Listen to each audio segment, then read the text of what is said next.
Assalamualaikum warahmatullahi wabarakatuh. Pemirsa, pada kesempatan ini saya Bang Elgi bisa kembali hadir di channel Dongeng Nusantara.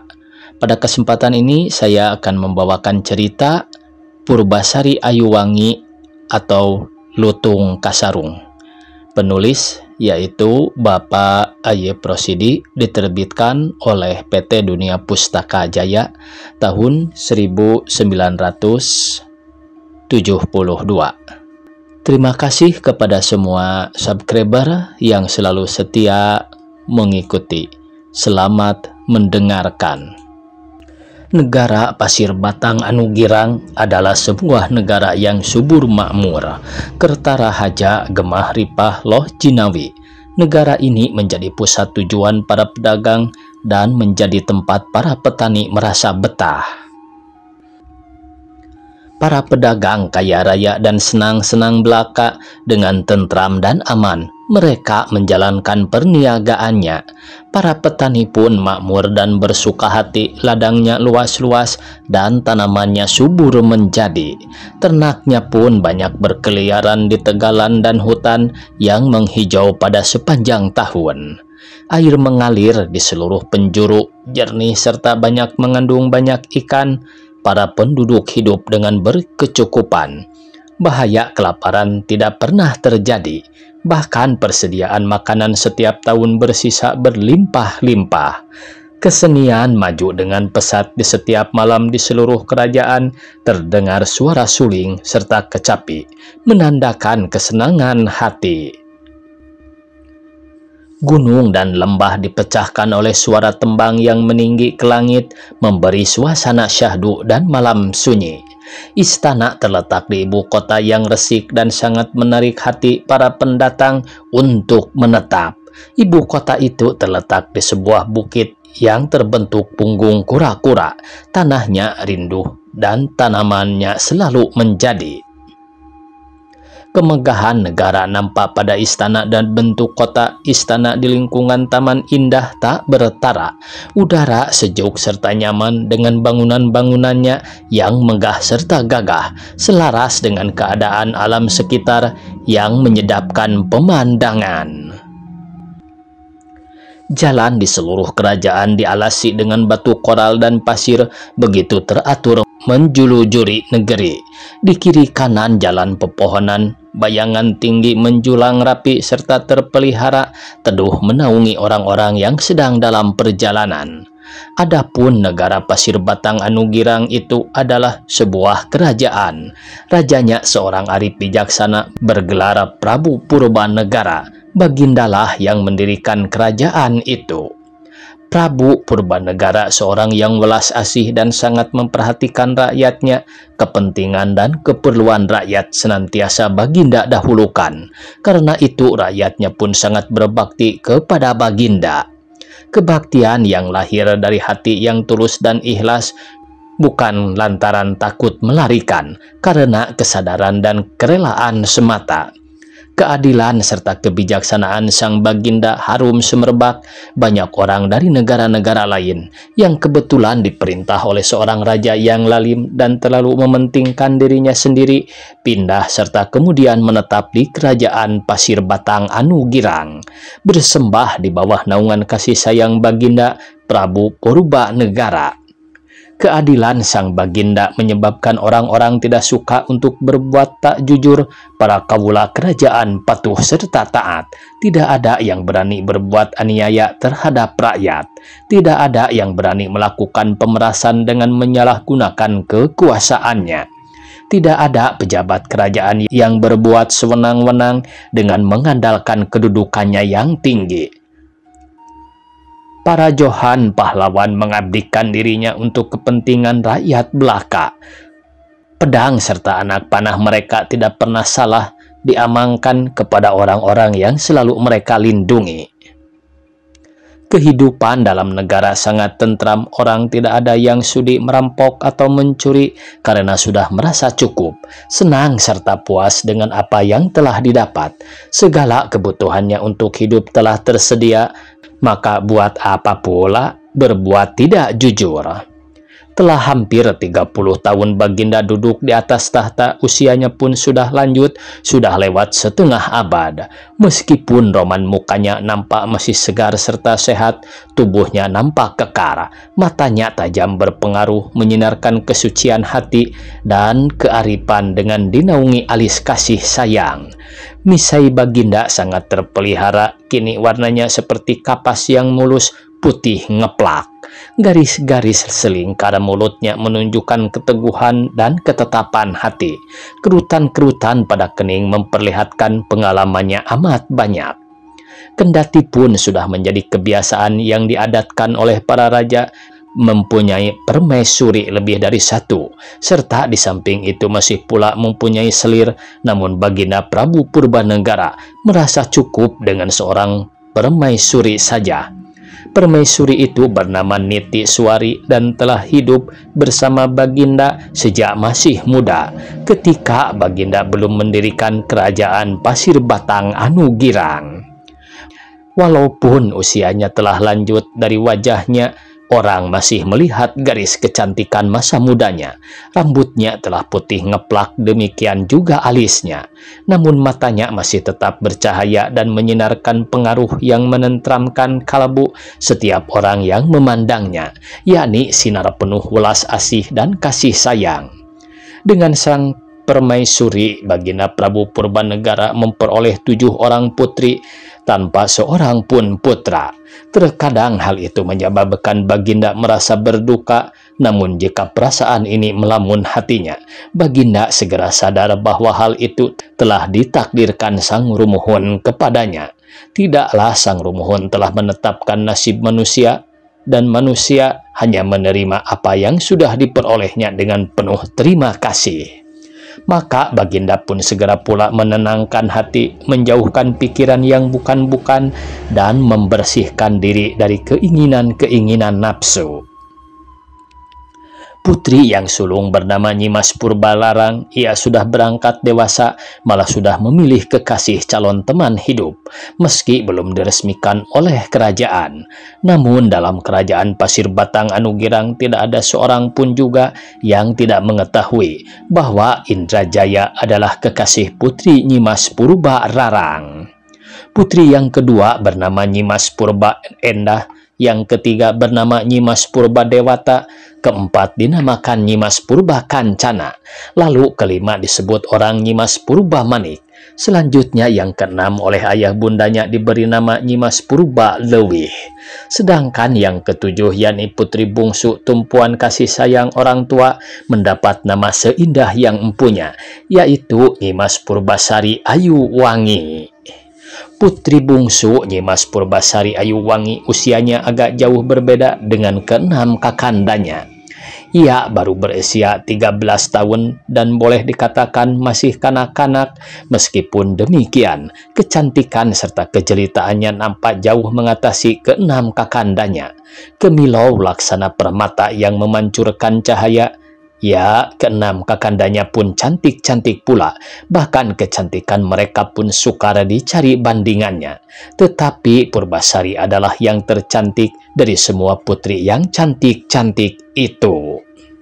Kecantikan dan kejelitaan Purbasari tidaklah hanya dalam hal-hal jasmaniah semata, melainkan juga sempurna dalam perbuatan, tingkah laku serta watak tabiatnya. Tingkah lakunya mengesankan, tingkah laku seorang putri kerajaan besar yang menjadi tempat seluruh dunia berdatang sembah. Sungguh tepat benar ia menjadi putri Prabu Purbanegara yang terkenal arif bijaksana itu. Watak tabiatnya seolah-olah penyempurnaan dari perbauran perangai pilihan dari ayah bundanya.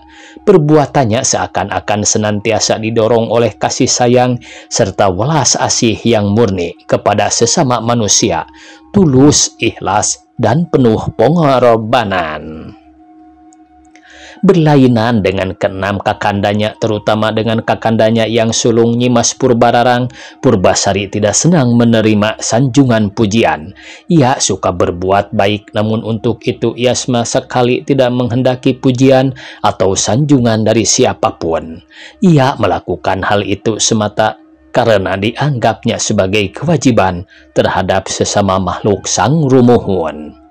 Tidak mengherankan jika karena sifat tabiatnya yang terpilih itu, Purbasari merebut hati kedua orang tuanya, Prabu Purbanegara dengan Permaisuri Nitiswari. Bahkan ia bukan hanya menjadi kesayangan kedua ayah bundanya saja, melainkan juga menjadi kesayangan seluruh kerajaan. Lantaran usianya yang sudah lanjut dan menganggap dirinya sudah cukup lama memegang tampuk pemerintahan, Baginda Prabu Purbanegara sudah memikirkan untuk berangkat bertapa, turun dari tahta dan segala kemeriahan duniawi, dan pergi ke hutan untuk menyepi dan menyucikan diri. Sudah menjadi adat para raja dahulu kala apabila telah dianggap cukup lama memerintah dan hidup mengurus keduniaan, kemudian menghabiskan sisa usianya di hutan untuk bersemadi menjauhkan diri dari hal-hal duniawiah.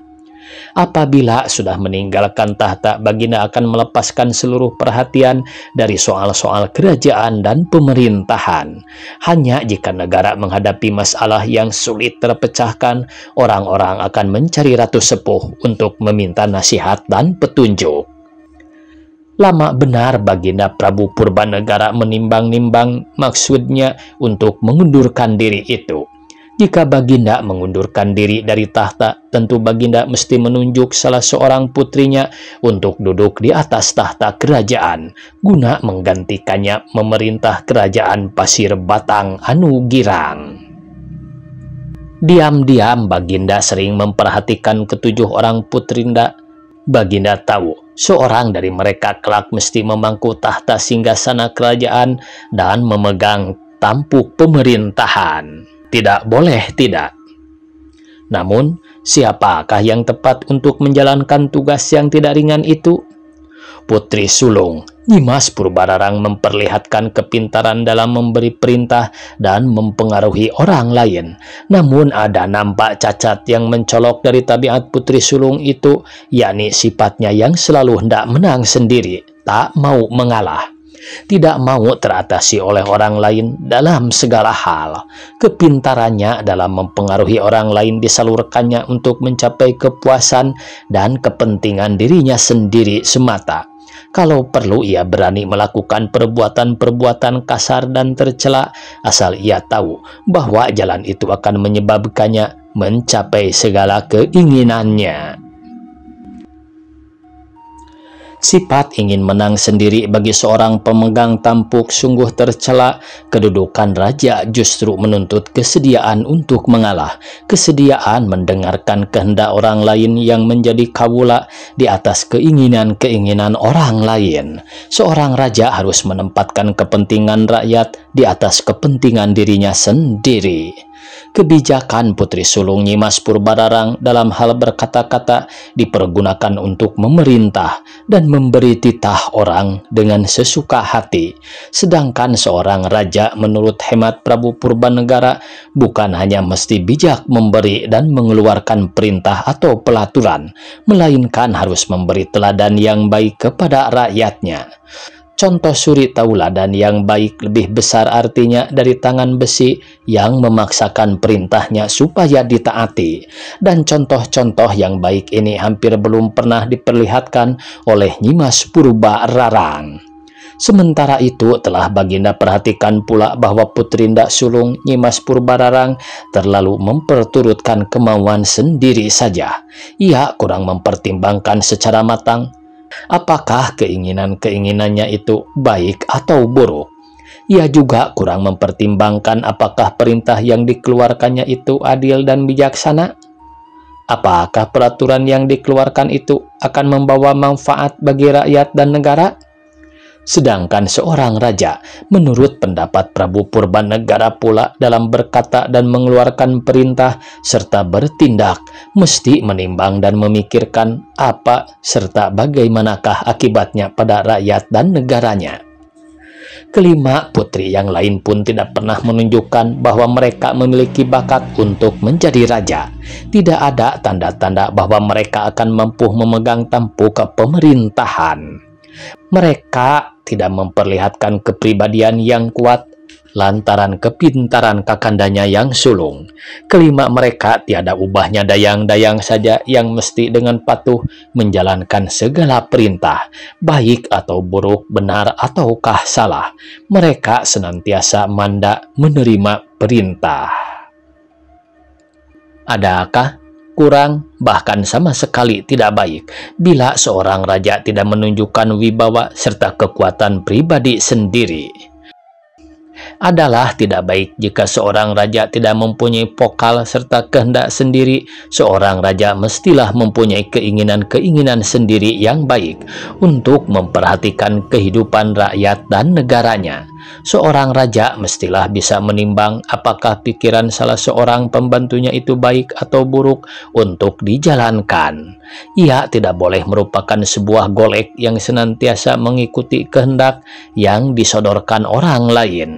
Seorang raja mestilah menunjukkan pertimbangan sendiri dalam menilai kehendak serta pikiran orang lain. Ia pun mesti pula cakap mengambil keputusan serta memberi perintah yang tegas. Dahulu Baginda Prabu Purbanegara sangat berduka ketika menyaksikan bahwa keenam putrindanya tidak menampakkan sifat-sifat utama seorang raja yang baik. Karena melihat keenam putrinda yang terdahulu tidak memiliki sifat-sifat yang baik itulah, maka siang malam bertahun-tahun sang Baginda serta Permaisuri Nitiswari meminta kepada Sang Rumuhun agar diberkahi seorang putra yang bijaksana. Permintaan yang keluar dari hati yang sangat tulus serta sungguh-sungguh itu kemudian dikabulkan Sang Rumuhun.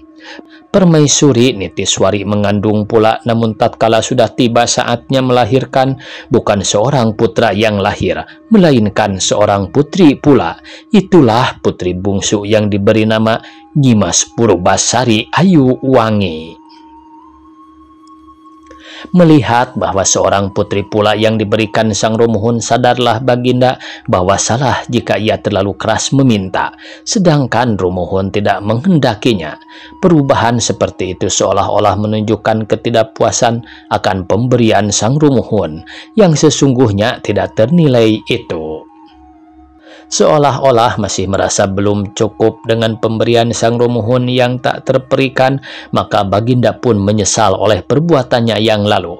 Maka disyukurinya dengan sepenuh hati apa yang sudah dia terima dari Sang Rumuhun itu. Tatkala sudah berangkat besar, maka nampak oleh Baginda sifat-sifat utama seorang raja pada diri putrinda bungsu itu. Maka berlipat gandalah rasa suka hati dan syukur Baginda kepada Sang Rumuhun.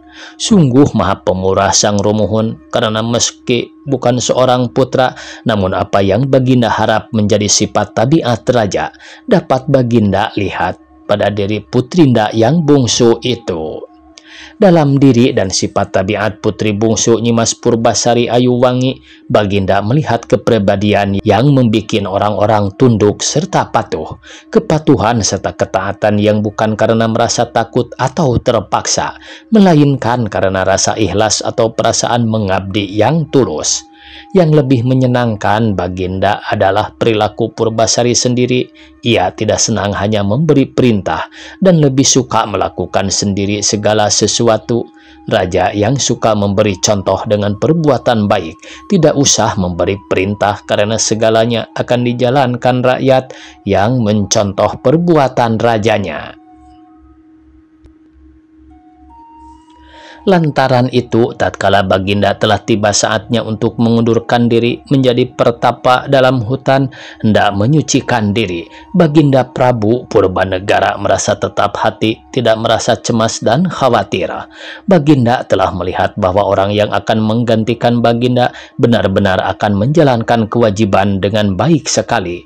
Baginda yakin bahwa putri bungsu Purbasari Ayuwangi tidak akan mengecewakan seluruh rakyat dan negara. Rakyat Pasir Batang anu girang tidak akan kecewa diperintah oleh orang yang bersifat utama seperti Putri Purbasari. Waktunya habis pemirsa, dicukupkan sekian. Wassalamualaikum warahmatullahi wabarakatuh.